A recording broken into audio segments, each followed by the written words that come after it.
जय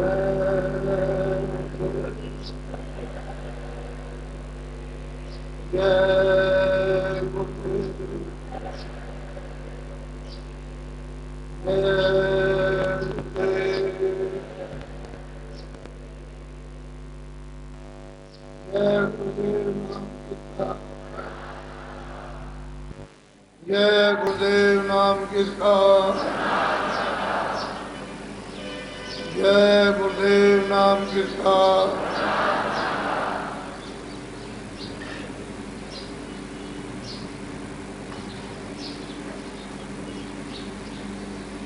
जितने भी धार्मिक लोग भारत में किसी भी युग में पैदा हुए हैं, इन सभी लोगों ने गुरु किए। बगैर गुरु के कोई भी एक कदम आगे नहीं चल सकता।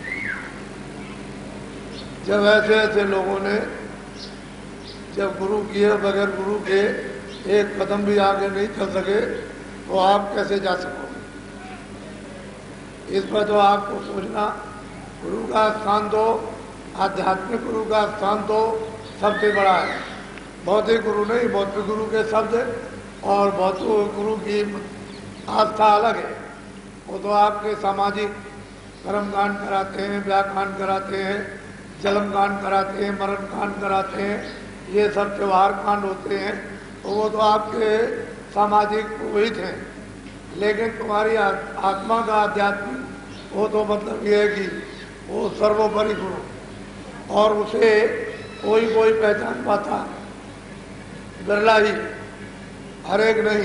तो जब सब मतों में और सब धार्मिक पुस्तकों में गुरुओं की महिमा है, तो आपने उसको इस कलयुग में खंडित क्यों कर दिया?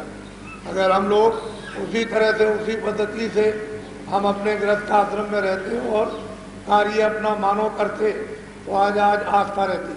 तो हम धीरे धीरे मंजिल को पार करते हुए उसके पास तक पहुँच जाते हैं। लेकिन हमको तो निराधार कर दिया। जो सामाजिक गुरु था उसको भी ढोंगी कह दिया, जो और गुरु थे उसको भी ढोंगी कह दिया, शास्त्रों की शिक्षा देते थे उसको भी ढोंगी कह दिया। तो आध्यात्मिक गुरु को आप कैसे पहचान सकते हो? वो कैसे जानने में आएगा? आपके हाथ में बुद्धि और आंखें तो है नहीं कि जल्दी से समझ लिया और पहचान लिया और हो गया। ये कोई संसारी काम है? जब तुम घर में अपने बच्चों को, स्त्री को, पति को नहीं पहचान सकते हो, तो फिर औरों को पहचानना आपके लिए कितना दुस्तर है। तो उसको आपको ये सोचना कि हमारे सनातन जो मार्ग है अनादिकाल का, उसमें गुरु ही की सर्वप्रथम प्रतिष्ठा, और बगैर उसके कोई काम नहीं। सर्वप्रथम पूजा गुरु की ही है, और बगैर गुरु के एक कदम न इधर न उधर। तो पहले तो बहुत बड़ी आस्था थी, अटूट, और ये धीरे धीरे आस्था हो गई खंडित, तो आपने छोड़ दिया। जब आपने छोड़ दिया तो पूरे रास्ते पे उतर गए। अब उतर गए हो, फंस गए। अब वहाँ से लौट करके आने का तो कोई प्रश्न है नहीं है। आचरण खराब हो गए, मन बुद्धि इंद्रियां सब चलायमान हो गई और भोगों में लिप्त हो गए। और जब लिप्त हो गए भोगों में, तो रोगी बन गए। तो कैसे होगा? इसलिए जो सनातन पद्धति है उसे हमें अगर अपनाई जाए तो शिक्षा का बहुत बड़ा महत्व होता है। जब मानव शिक्षा मिल जाएगी और मानव कर्म पर हम आरूढ़ हो जाएंगे, तो धीरे धीरे वहाँ तक हम पहुँच जाएंगे जहाँ आध्यात्मिक साधना क्रिया कराई जाती है। तो आध्यात्मिक कर्म अलग है, उसका तो कार्य बिल्कुल अलग है, और वो बगैर उनके हो नहीं सकता। और आप चाहते हो कि चलो ठीक है, तो सब ऐसे ही होता रहता, कहीं कुछ नहीं है, तो नास्तिक मत बनो। ये भारत भूमि है आस्तिकता की, नास्तिकता की नहीं है। जो यहाँ नास्तिक बनेगा वो हमेशा मार खा गया, वो यहाँ कुछ ले नहीं सकता। आस्तिक लोग तो कुछ ले लेंगे, लेकिन नास्तिक लोग नहीं ले सकते, जो किसी को नहीं मानते। आखिर कहीं ना कहीं तो रुकोगे और टिकोगे जाकर के, उसकी तो कोई सीमा है। वो ऐसे नहीं उजाड़ के अकेले घूमते रहो, साथी को साथ ले लो जो तुम्हारी मदद करे। स्वार्थी साथी को लोगे, रास्ते में चला जा लूट लेगा, तुम रोते रह जाओ, तो फिर तुम्हारे द्वारा सब लोग रोएंगे। फिर तुम जब धोखा खा गए तो किसी के पास जाने नहीं जाओगे, कहते हम तो धोखा खा गए, हम नहीं जा सकते, लो तुम्हारा तो रास्ता। पहली बात यह, स्वार्थियों का साथ किया धोखा खा रहे, निस्वार्थी का साथ करो। वहाँ धोखा नहीं मिलेगा, वहाँ धोखे से बचा लिए जाओगे और निकाल लिए जाओगे। तो कल जो सत्संग छूट गया था, ये तो बहुत बड़ा, उसको बहुत विधि विधान से आपको, ये यहाँ कुछ नहीं था। ये जो आप देख रहे हो जमीन आसमान, ये यहाँ नहीं था और तुम भी यहाँ नहीं थे। ना कोई माँ थी, ना कोई बाप था, ना भाई था, ना पति थे, ना पत्नी थे, ना मामा थे, ना भतीजे, ना भांजे थे, कोई कुछ नहीं। जब जमीन और आसमान ही तुम्हारे रहने के लिए यहाँ था ही नहीं, तो कैसे नहीं उठता है। फिर न तो मतलब ये स्वर्ग था, मैं कौन था, तो ब्रह्मा विष्णु महादेव और देवी देवताओं की क्या जरूरत है। फिर इसके बाद में यानी मतलब सैदल कमल ब्रह्मांड भी नहीं था, तो शक्ति और ईश्वर की वहाँ क्या जरूरत, कहाँ टिकते वो किस जगह। तो फिर माया और ब्रह्म भी, वो भी वहाँ नहीं था, ब्रह्मांड भी नहीं था, पार ब्रह्मांड भी नहीं था। तो जब यहाँ कुछ नहीं था, वो तो उन्मूलन अवस्था, एकदम अपने में उन्मूलन अवस्था कहते हैं। किसी का कोई इधर उधर का ख्याल नहीं, उन्मूलन हो गया। यानी बाल बच्चों का वो पहचान नहीं सकता, वो मालिक अपने में बिल्कुल एकदम से बैठा हुआ था। फिर उसकी मौज हो गई, इच्छा हो गई, ऐसे नहीं कि उसने इच्छा से ऐसे ही कर दिए। उसने 3 लोग अपने से अलग करके बहुत बड़े बड़े उसने बनाए, और किस चीज़ से बनाए, शब्द। जब उनके मुखार से शब्द निकला, इतना मतलब यह है कि ये जो सारा संसार है, इससे मतलब यह है कि बेशुमार लिखने में आ सकता है। ऐसी आवाज़ धटकार की निकली फोर्स में, तो उसने मंडल बना दिया। क्योंकि आवाज़ जब निकलेगी तो मंडल बना दिया, और इतने बड़े बड़े मंडल बनाए, इतने बड़े बड़े लोग बनाए कि उनमें करोड़ों वर्षों तक एक रफ्तार से सीधे चले जाओ एक ही तरफ, तो उसका अंत नहीं, उसका कोई अंत नहीं मिलेगा कि कहाँ तक जाए। फिर वहाँ से लौटो और सीधे चले जाओ इधर पश्चिम की तरफ, तो उसका कोई अंत नहीं। फिर नीचे चले जाओ, उसका कोई अंत, करोड़ों वर्षों तक चलते रहो नीचे की तरफ, एक रफ्तार से जाते रहो। जितनी मशीनें उससे 100 गुनी रफ्तार ज्यादा कर दो, नीचे चले जाओ उसका कोई, और ऊपर चले जाओ तो उसका कोई अंत। छोटी चीज तो है नहीं, ये छोटी चीज नहीं। यहाँ जो छोटी चीज लेकर के बैठे हुए हो, इसी का ज्ञान नहीं हो पाता है, वो तो असीमित चीज है, असीमित ज्ञान है, असीमित लोग। तो मालिक ने अपने से उन्होंने अलग, जैसे अपने देश की रचना थी उसी तरह से उन्होंने 3 सतलोक, अलग लोग, अगम लोग, तीनों स्थापित कर दिए। और 3 उन्होंने अपने पुत्रों को अनामी मालिक ने वो स्थापित कर दिए, और सारी वहाँ के लोगों को खा जाकर एकदम से अपने से अलग करके भर दिया। और वो सब की सब आनंद, वहाँ किसी तरह का कोई भी बंधन किसी भी देश में आने जाने का नहीं है। कहीं भी जाओ आओ, अब स्वतंत्र है। तो जब स्वतंत्र है तो क्या तकलीफ हो। और ये न मालूम कितने युग, कितने कब लिखने पढ़ने में नहीं आ सकते, इतने व्यतीत हो गए। उसके बाद ही ये नीचे की रचना का विस्तार सतलोक से होगा, और नीचे की तरफ में तो अब विस्तार कौन करेगा, सतलोक। अब अनामिक पुरुष से कोई मतलब नहीं, अलग पुरुष से, अगम पुरुष से कोई भी तात्पर्य नहीं। अब सतपुरुष अपनी इच्छा यानी मौज मर्जी को प्रकट करेंगे, तो यहाँ से भी आवाज निकली, उसी आवाज ने मंडल बनाया। और इतना मंडल महासुर मैदान इतना बड़ा यानी बना दिया कि मतलब उसकी भी कोई सीमा नहीं, असीमित रख दिया। और उस पर उन्होंने अपने सतपुरुष ने एक पुत्र स्थापित कर दिए, उनका नाम उन्होंने स्वर्ण पुरुष रखा। वैसे तो रामायण में भी गोस्वामी जी महाराज ने इसका भी इशारा किया है, लेकिन आप मतलब ये रामायण को न समझो, क्योंकि गोस्वामी जी तो पूरे संत थे, वो तो बराबर आते जाते थे ऊपर और नीचे, लेकिन उनको भी लोगों ने नहीं समझ पाया, उनके साथ भी संघर्ष हुआ। तो संत जितने आए कलयुग में सबने संघर्ष किया, क्यों किया न जाने। जगह जीव बेचारे फंसे हुए थे, उलझे हुए थे इन सब चीज़ों में। उनको पहचान नहीं पाया तो संघर्ष करा कर। और अब इतने तुम गिर गए कि अब संघर्ष का कोई सवाल ही नहीं, अब खुद ही संघर्ष बन गए, उनसे क्या करोगे? जब तुम अपने देश में बढ़ जाओ तो वहाँ आप कुछ करो, जब अपनी में फंस गए तो कहेगा दुर्बल हो गए, अब असहाय हो गए, अब तो ये चाहते हो कोई आ जाए उठा जाए, भला कर दे, कल्याण कर दे, किसी तरह से दुख दूर कर दे, संघर्ष दूर कर दे, गरीबी लड़ाई झगड़ा दूर कर दे आदमी। तो असल में चीज ये जीवन असहाय हो गए। तो मालिक ने फिर नीचे की रचना का ऐसे नहीं धीरे धीरे उसने विस्तार किया। पहले एक को बैठाया, फिर एक आवाज जोर की लगाई तो वहां से प्रवेश करती हुई फिर नीचे को आई, तुम पार ब्रह्म। वो पुरुष को उस पर बैठा दिया कि तुम यहाँ रहो और यहाँ पर तपस्या करो, यहाँ इस मंडल पर तो तप करने लगे। पहले तो सुरतें दी नहीं थी, किसी भी मंडल में कोई सूरत नहीं थी, अकेले बैठा दिया उसी धार पर, यहीं बैठ करके, और अखंड मतलब यह है कि ध्यान लगाओ, वो करते रहे अपना।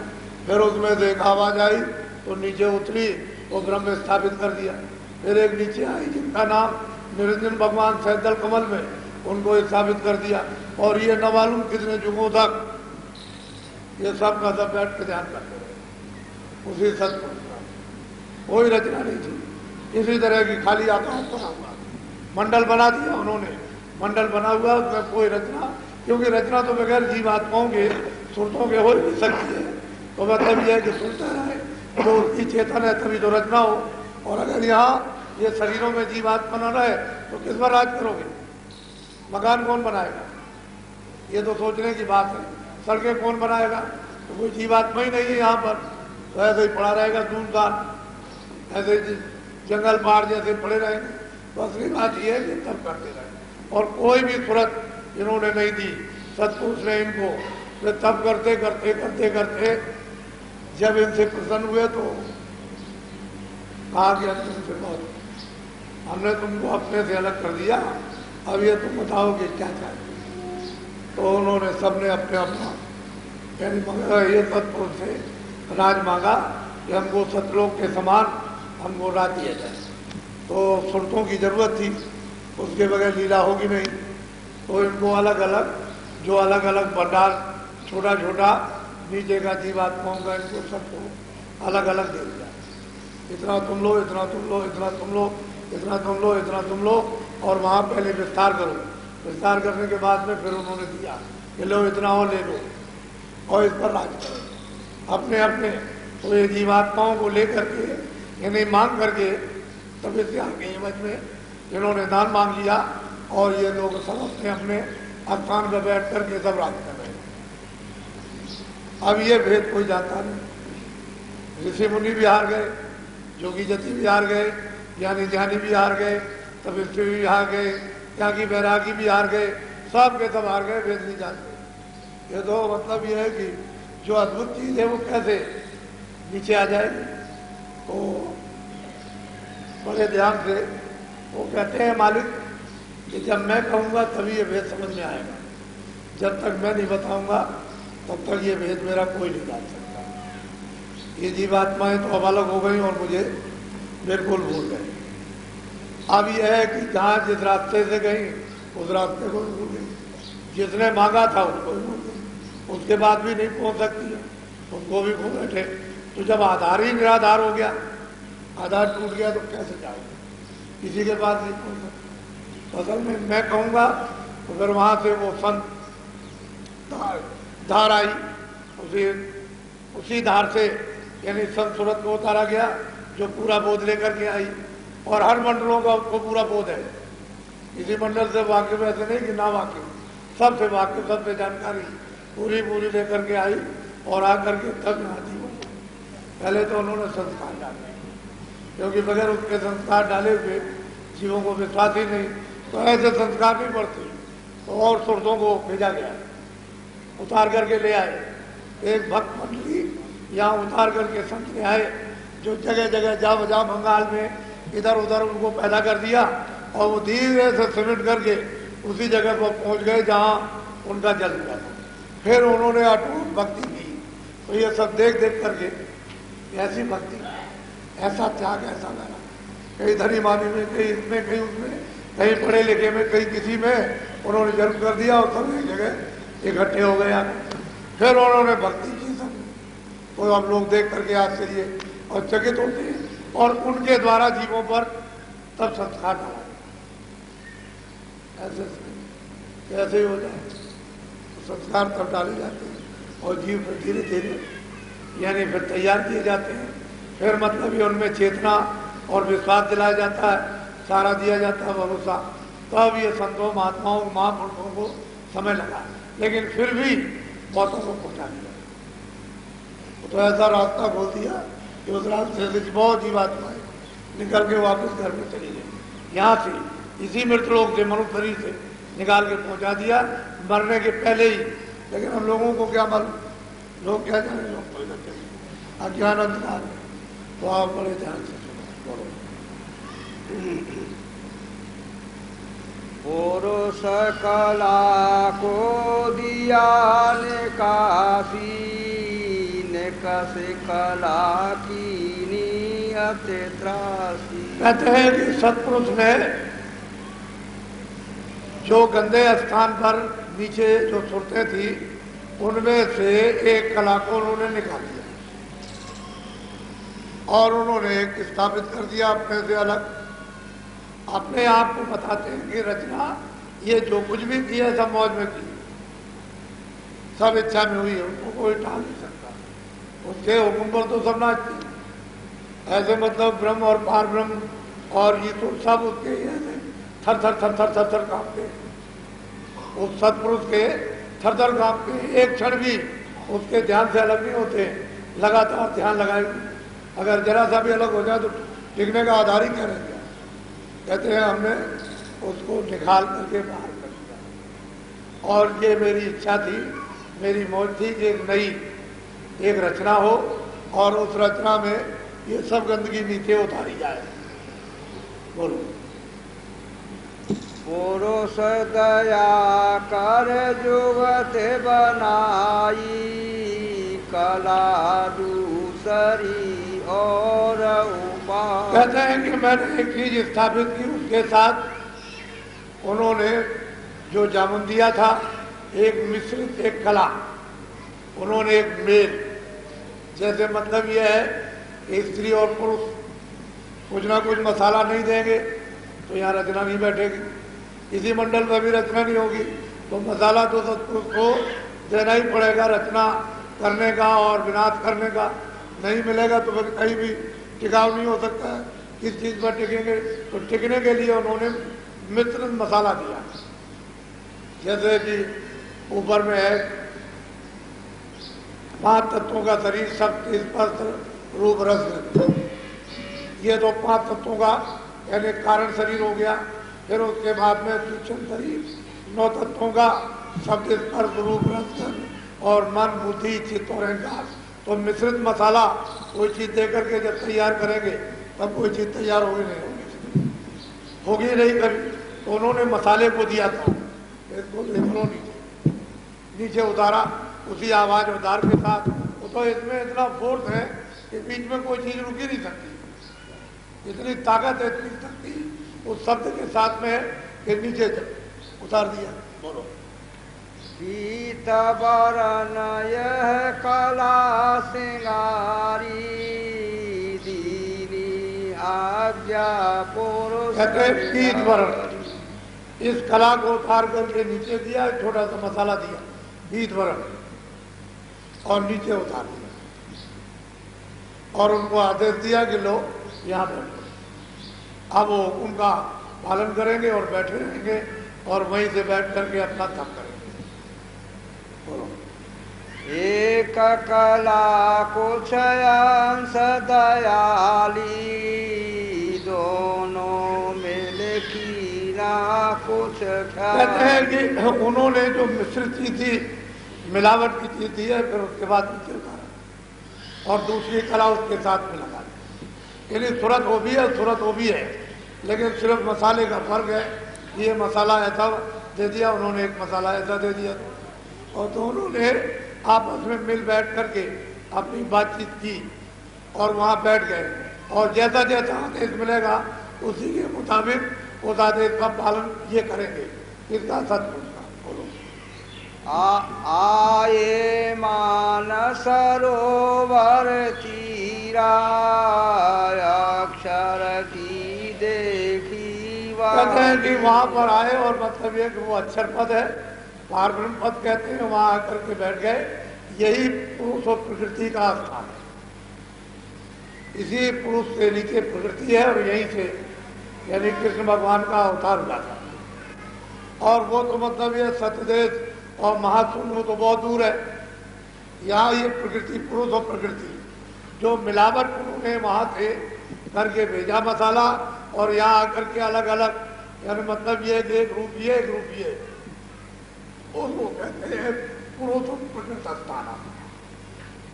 वो अक्षर स्थान है, उसी को संतों ने 10वां द्वार कहा। यहीं पर पारब्रह्म विराजमान बैठे हुए।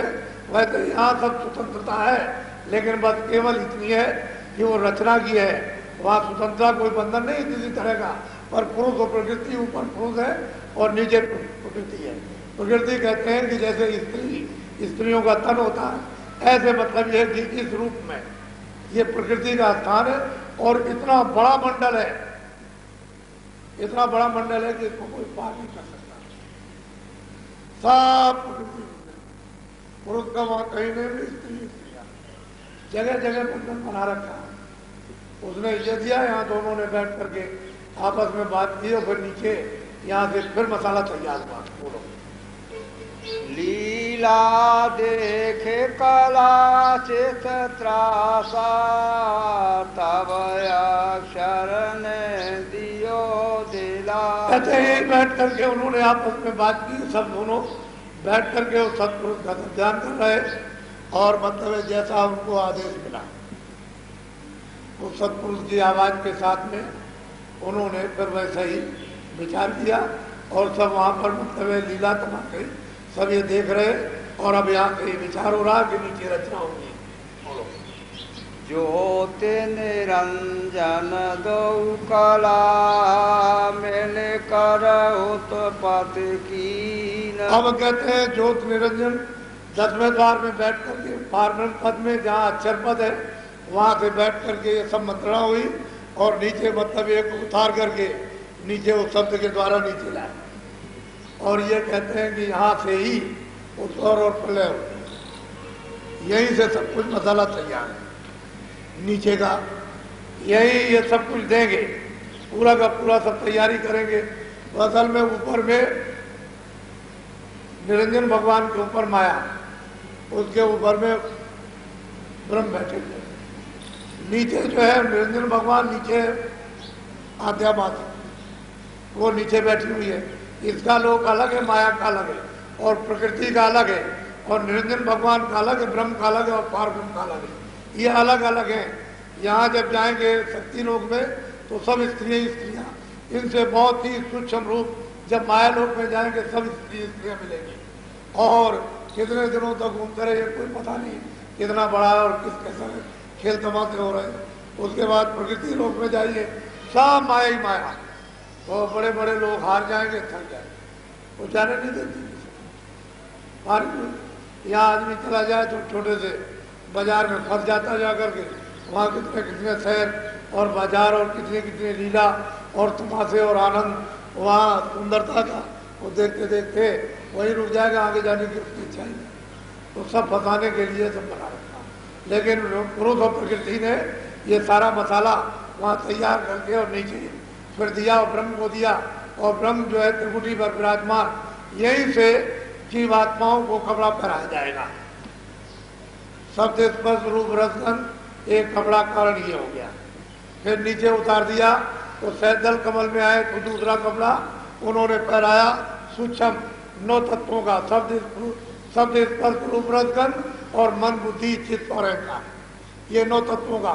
फिर नीचे उसके उतारा आद्या महाशक्ति के लोग तो 17 तत्वों का कपड़ा, 10 इंद्रिया, चतुर्थाकरण, मन और बुद्धि और चित्त और रजोगुण तमोगुण सतोगुण, इनका 17 मतलब ये तत्वों का एक कपड़ा उस सूरज जीवात्मा पर पैदा दिया। और जब नीचे जमीन पर उतारा तो 5 तत्वों का कपड़ा, जल पृथ्वी अग्नि वायु आकाश, ये कपड़ा है। अब इसको कैसे आप पार करें? कपड़ा उतरेगा नहीं, जीवात्मा आ जाती है, तो बगैर गुरु के तो कोई कर नहीं सकता इसका। किसी को मालूम नहीं कपड़ा कैसे उतरे और कहाँ उतारा जाएगा, और जिन जिन को साथ ऊपर से लेकर के आए हुए उनको भंडार में कहाँ कहाँ कैसे पहुँचाओगे वो तो आपको पता ही नहीं। इंद्रियों का भंडार कहाँ, प्राण का भंडार कहाँ, मन का भंडार कहाँ, चित्त का भंडार कहाँ, बुद्धि का भंडार कहाँ, और पच्चीसों प्रकृतियों का भंडार कहाँ, ये तो आपको पता ही नहीं। तो कैसे इनको ले करोगे? जब ये अपने अपने भंडार में जब नहीं ले होंगे तो ये जीवात्मा को कैसे छोड़ देंगे? तो यहाँ से चढ़ा के जब जाएंगे तो अपने अपने भंडार में लेकर आती जाती है, और जीवात्मा फिर छोड़ती जाती है। ये शरीर छोड़ेगी, इसके बाद लिंग छोड़ेगी, लिंग के बाद सूक्ष्म छोड़ेगी, सूक्ष्म के बाद कारण छोड़ेगी, फिर स्वतंत्र हो जाएगी। वो प्रकृति पथ में चली जाएगी, स्वतंत्र है, उसके ऊपर निःसंग रूप हो गई। अब वहाँ सिर्फ इतना है, लीले तमाशा देखने ही का बंधन है, बाकी बंधन इसके ऊपर कुछ नहीं है।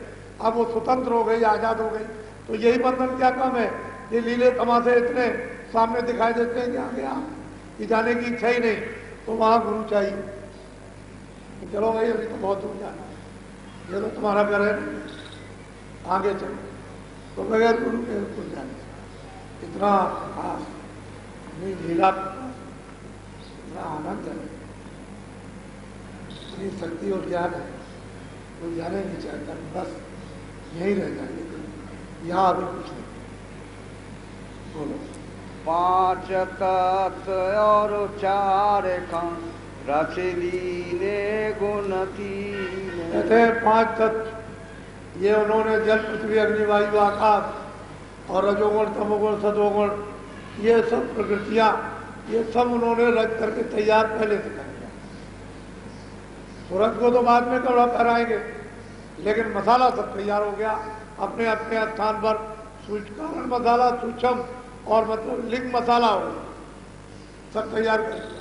और फिर उधर से मतलब तपस्या से जब मांग करके ले आएंगे तो फौरन कपड़ा पहराते जाएंगे, नहीं तो रचना नहीं होगी, फिर रचना बैठी नहीं सकती। जब सूरत पर कोई कपड़ा नहीं होगा तो फौरन सूरत वापस चली जाएगी अपने घर में, और कपड़े का ही तो बंधन है, वो बंधन डालेगी, उसके अंदर फंसाएंगे। जब ये फंस जाएगी तो मतलब फिर कैसे जा सकती है? वो तो जेल खाने में हो गई, कैद खाने। फिर ऐसे स्थान पर छोड़ दिया कि जहाँ कर्म करो और भोगो। फिर उसमें नीचे सब मसाला तैयार कर दिया, 4 खाने चुरा दिए, चोनिया और नरकों का कि ये करो, इधर जाओ। तो जी बेचारे क्या करें बिना माप।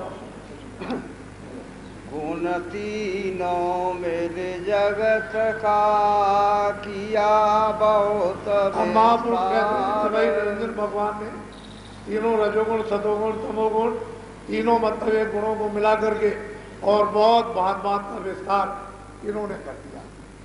ये अब इनकी आवाज पर विस्तार होगा, क्योंकि सबको शक्ति दी है। इनकी आवाज अलग, इनमें जो आवाज आ रही है वो तो सत्पुरुष ये, क्यों ये सब उसकी आवाज पर टिके हुए हैं, और ये अब विस्तार करेंगे अपनी आवाज। तो इनकी किरणें इसीलिए कहते हैं सहस्त्रों भुजाओं वाला, यानी मतलब ये है कि परमात्मा सहस्त्रों भुजाएं, अनगिनत उसकी धाराएं हैं, उसका जीवात्मा को नीचे उतार देगा। फिर उतार करके ले आएगा तो ब्रह्मा विष्णु महादेव की अलग जो चल रही है उसकी धाराएं अलग है, उनको इनको दे देगा, फिर वो अपनी धाराओं पर इनको सबको उतार देंगे नीचे, और यही से खेचातानी होती रहती है। ये ऐसा दृश्य दिखाई क्यों का क्यों देता है, लेकिन जब दिव्य नेत्र ध्यान चलते तीसरा नेत्र बन जाए, 24 घंटे दिखाई देता, सोते रहो, जागते रहो, खड़े रहो, बैठे रहो, दिखाई देता है। लेकिन जब तक वो आँख नहीं खुलेगी तब तक ये आप तीनों गुणों का और 5 तत्वों का ये कैसे मिश्रित मसाला जो तैयार किया आपकी समझ में कैसे आएगा कि उसने ये तैयार कर दिया। सब चीजें अलग अलग बात बात की उन्होंने तैयार करके और मिला दिया। अब जी बेचारा इसकी शक्ति को फिर उन्होंने खर्च करा लिया, और जब शक्ति खर्च हो गई इन शरीरों में तो कमजोर हो गया। नहीं वैसे तो ताकत उसमें वही थी जो सत्पुरुष में, वही उसमें ज्ञान था, लेकिन अब वो अज्ञानी पर्दों की वजह से ये जीवात्मा हो गई। अब इसके लिए सहारा चाहिए। जब जब संत जगत में आवे ढूंढ भाल उनके डिग जावे, जाए करें दर्शन और सेवा, हाजिर रहे गिरे चरणन में। जाकर के जब कभी भी आए तो ढूंढ भाल आप उनके पास जाओ और हाजिर रहो, उनके चरणों में गिरो और जो वो सत्संग सुनाए उसको सुनो। जब हाजिरी दोगे, सत्संग सुनोगे तो तुम्हारी समझ में आ जाएगा कि भाई मैं क्या हूं, अब तो तुम कुछ नहीं, हार मात गए हो भी नहीं, जीवात्मा तो हो ही नहीं, क्योंकि उसका पता ही नहीं, तुमको तो मालूम नहीं हो। तो महात्मा जानते हैं कि तुम जीवात्मा, लेकिन तुम तो नहीं जानते हो कि मैं जीवात्मा हूं। हार मात को भी नहीं समझते हो, वो भी कल यदि छूट जाएगा इसको उठा के तोड़ देंगे, जला देंगे और काट देंगे। तो तुम्हारी समझ में ना हार मात आए ना जीवात्मा, कुछ नहीं आती। ना तुम्हारी समझ में पांचों तत्व आते हैं, ना तीनों गुण आते हैं, ना वो प्रकृतियां, ना इंद्रिया, कुछ समझ में नहीं आता। वह ढांचा पता नहीं, हवा चल रही। तब बहुत से लोग कहते हैं हवा बढ़ गई, फिर क्या कहते हैं हवा निकल गई, इसलिए खत्म हो गया। अब वो हवा तो, अरे भाई जीवात्मा का जौहर है, ये तो चेतन है, ये तो मालिक के यहाँ से आई है, इसमें तो पहले कोई मिलोनी नहीं थी, वो तो पूरी शक्ति थी और रूप भी उसका वही है जो मालिक का रूप है। पर अब क्या करे तो क्या। तो निरंजन भगवान ने ये सब मसाला तैयार किया और इन्होंने दोनों ने, यानी आद्या मां सत्य और निरंजन भगवान ने दोनों ने बैठ करके उन्होंने मंत्रण की, मसाला तैयार किया और नीचे उतार दिया। ऋषि मुनि नर देव अदे रचवारो अहंकार। कहते हैं कि ऋषि मुनि, ये जोगी जति सती और ब्रह्मचारी सब ये रच करके, मतलब ये है कि सब रचना कर दी, फिर इनमें हमने इतना सब किया, हम योगी है, हम कृत है, हम ये, तो उसी में अहंकार बढ़ गया और अहंकार बढ़ने में सब कुछ गिरे तो इसी में कि अहंकार आए। दीन गरीबी तो उनमें आई नहीं, अहंकार आए। हम ये विद्वान, हम बड़े बलवान हैं, हम बड़े पूर्वीर हैं, हम दाता हैं, ये है, तो इनमें अहंकार बढ़ा। अब तो कलयुग आया, तो दीन था, दीन हो जाएगा तो निकल जाएगा और अहंकार रहेगा तो कभी नहीं निकलता। ब्रह्मा विष्णु महेश और चौथी ज्योति मिली। कहता है कि उन्होंने क्या किया, ये मतलब ये है कि आद्या महाशक्ति इससे 3 पुत्र पैदा किए उस मसाले से, उनका नाम ब्रह्मा विष्णु महादेव, और इनको कह दिया आद्या महाशक्ति से, जो वहां कमल बना करके विराजमान है बैठी, उसका तो रूप है, उसको आदेश दे दिया, देखो ये तीनों पुत्र जो हमारे हैं, जो तुमसे पैदा हुए, ये हमारे दर्शन के लिए कभी ना आ सकते। तो तीनों पर रोक लगा दी और इनको दे दिए, एक अर्धांगी सावित्री देगी, लक्ष्मी दे दी और मतलब पार्वती दे दी। तो ये वहां रहते हैं अपनी जगह पर और ये सब संचालन करते हैं, उत्पाद प्रलय पालन, ये सब करके अलग कर दिया। अपना निरंजन भगवान अलग बैठ गए श्रद्धा कमल में और बैठ करके।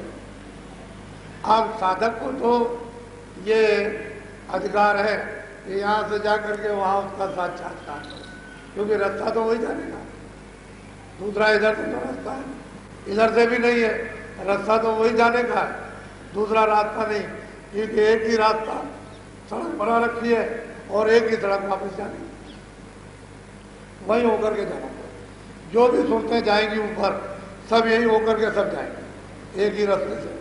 वो जो चरण कमल में जो लगेंगे, वो जो जो टिके हुए हैं इनके ऊपर में, सब रास्ते में मिलेंगे, बगैर दर्शन के कोई बच नहीं सकता। और वहां पहुंच करके सारी रचना का पूरा दृष्टिगोचर यानी विस्तार देख लिया जाता और आंखों पे आ जाता, क्योंकि वहां से तो सब दिखाई देता, इतनी ऊंची मंजिल है कि नीचे का सब दिखाई देगा। तो ऐसे संतों और महात्माओं ने जीवों पर जो कृपा की है, लेकिन ऋषि मुनि तो भटक गए, इनको तो अहंकार इतना बड़ा उत्पन्न हुआ कि अपने अपने अहंकार में बदकर दान हो गए, बैठ गए।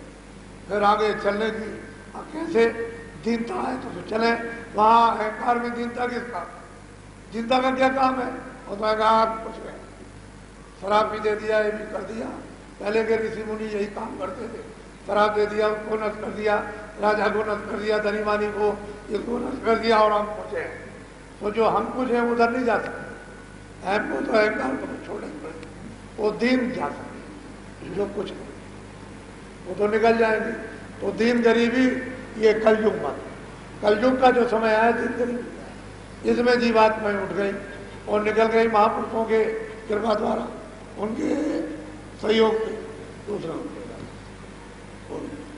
भरम जाल की फांस जीवन पावे निज गली। कहते हैं कि भरम जब इसमें फंसा दिया तो भरम आ गया, और जीव बेचारा क्या करे, निज गली पाता नहीं, निजी रास्ता जो सनातन उसे मिलता नहीं, इस भरम और संदेह में फंस गया। होगा कि नहीं होगा, ऐसा होगा वैसा होगा, सब पर संदेह करने लगा। अपने घर में भी संदेह करता, बच्चों में करे, स्त्री में करे, पति में करे, अड़ोस पड़ोस में करे, देवी में करे, देवता में करे, होगा कि नहीं होगा, भरम में करे। सब जीवों को भरम हाथ कहते हैं, रस्सी हथकड़ी, इसमें सबको बांध लिया घेर करके। अब जीव क्या कर सकते? अभी जो दोबारा कार्यक्रम होगा ये बहुत बड़ा कार्यक्रम है, इसमें आपको फिर सुनाया जाए, इतना ही आप याद करो कि जीवों को यहाँ भरम फांस में यानी रस्सी में फंसा लिया और अब जाने नहीं देते। इसमें अब काल हुआ, इन्होंने ये सब विस्तार करके घेरा डाल के जीव, अब ये कम क्यों जाने देंगे? अगर कोई जाएगा तो इनके राज का विनाश होगा। अगर मान लो कि आज कह दिया जाए कि हम मथुरा में कोई नहीं रहेंगे, ये सब मकान हम खाली खोल छोड़ करके हम चले जाएंगे इलाहाबाद या चले जाएंगे मुंबई, एक भी आदमी नहीं रहेगा, तो फौरन मिलिट्री लग जाएगी, तुम नहीं जा सकते, चारों तरफ से आपको दे दें। तुम अगर जाना चाहो कि हम नहीं रहना चाहते हैं, हम मालिक के पास जाएंगे, तो चारों तरफ से घेर लिए जाओ। कैसे जाएंगे? कोई निकालने वाला ले जाएगा तभी तो जाओगे, ऐसे कैसे? तो मथुरा खाली नहीं कर सकते। इच्छा होते हुए भी वैसे रोज जाओ आप, लेकिन वैसे ढंडोरा पीट के ले जा सकते। दूसरी चीज ये ऐसा फांस, ऐसा विस्तार उसने किया है कि जीव इधर से निकल के जाए, फटाक से छोड़ा से चला जाए, नरकों में चला जाएगा, उधर से पहुंच जाएगा। तो जब नानक जी आए तो नानक जी ने जब वो जाने लगे, जाने की तैयारी में थे, तो उन्होंने देखा कि भाई हमने कितने जीवों को अपना लिया, कितनों को हमने पकड़ा, तो उन्होंने हिसाब लगाया, तो एक जीव का हिसाब नहीं मिलता नहीं था। उन्होंने यहाँ देखा सब जगह, ऊपर में देखा, स्वर्ग में, वैकुंठ में देखा, ब्रह्मांड में, कहीं वहाँ तो नहीं, सब जगह देखकर जब उनको एक का हिसाब नहीं मिला, तो उन्होंने जा करके देखा कि वहाँ चलो कहीं ऐसा तो नहीं गलती कर गया हो, तो चलो नरक में देखें, तो देखा कि वो नरक में पड़ा। अब बताओ, ये गलती करके तुम अपने आप चले जाओगे नरक को, लेकिन वो महापुरुष ऐसे होते हैं कि वहाँ सजा दिलवा कर, मरवा कर, छुपवा कर, चिल्वा करके, और मतलब है तरह तरह की पीड़ा दिलवा कर फिर निकाल के ले आते। लेकिन उससे शोभा क्या हुई? उससे आपको मानता क्या नहीं? वो तो मजबूरी हो गई। अरे भाई, जब महात्माओं के पास जाओ तो उतना काम करो जितनी जरूरत है, उससे ज़्यादा आप काम क्यों करते हो खराब? अच्छा काम करो। अच्छे काम के लिए उनके लिए प्रसन्नता है और बुरे काम के लिए नाराजगी है, तो क्यों? क्योंकि वो तो सबके माता पिता है और ले जाएंगे तुमको अपना बना करके। लेकिन तुम समझते हैं, जो माँ बाप की तरह से धुलाई करे, देव भाग करे, टट्टी पेशाब, तुम्हारे बुरे पाप कर्मों को धोए, मन को धोए, बुद्धू को धोए, वो तो भाई वो तो दाई है, वो तो दाई का काम करेगी। भाई महात्मा तो एक दाई होते हैं, वो तो शुद्धि का काम करते, तो आप उनको अपना क्यों नहीं समझते? लेकिन ये दाई बाप आप नहीं बन सकते। चलो वहाँ मालिक के पास चलो, वहाँ पहुँचा देंगे आप। तो संत को ने बिचौलिया, मालिक का भी भेद जानते हैं, इधर तुम्हारा भी भेद जानते हैं, तुम कौन हो क्या हो, मालिक का भी जानते हैं कि किस रास्ते से तुम आए, तो यहाँ से ले जा करके मिला देंगे और आप जैसे कि पंडित यानी लड़की को लड़के को मिला देता है और ब्याह शादी कराकर आप अलग हो जाता है, समझाना तुम्हारा काम है। यही ठीक बिचौलिया का काम संत करते हैं कि जीवात्माओं को निर्बंधन करा करके मालिक की तरफ जाके मिला देते हैं और आपस जितना उनका काम वो कर देते हैं। अव्वल देखो ये है। तो मालिक को इन जीवात्माओं के ले जाने की कितनी खुशी, कितनी प्रसन्नता होती है, और उस जीव को कितनी होगी, उस सूरत को कितना आनंद, कितना हर्ष होगा, ये कोई अनुमान लगाया जा सकता। बोलो जय